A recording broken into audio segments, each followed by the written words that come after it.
চলতে তো হবে একাই, জীবনে চলতে হবে আমাদের একাই। আর যদি জীবনে সাকসেসফুল না হতে পারেন, আর যদি জীবন নিজে কামিয়াব না হতে পারেন, তো কাউকে যদি আপনি কল করেন, দেখবেন আপনাকে বলবে, যে কলের রিসিভ করে বলবে যে আমি একটু বিজি আছি।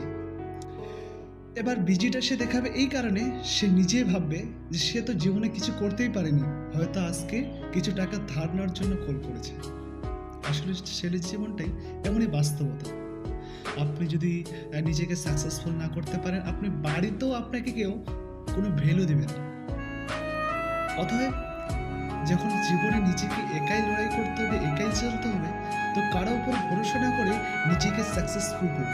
কাউকে কল দেওয়ার আগে নিজে একবার ভাবুন, সে নিজের জন্য যেটা করে, সে আপনার জন্য সেটা করছে কিনা, আপনাকে নিয়ে সেটা ভাবে কিনা, সেটা বন্ধুত্ব হোক বা কোনো ক্যারিয়ারের ক্ষেত্রে হোক বা নিজের ক্ষেত্রে হোক।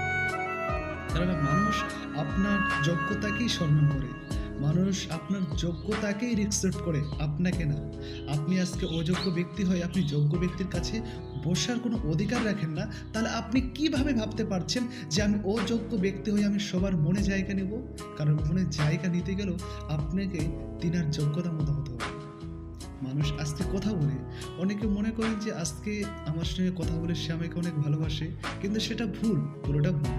কেননা আপনি তার মতো হয়ে চলতে পারছেন এবং আপনি তার মতো, তাই আপনাকে সে ভালোবাসে। আপনি যদি তার মতো না হতে পারতেন, আপনাকে মোটেও সময় দিত না।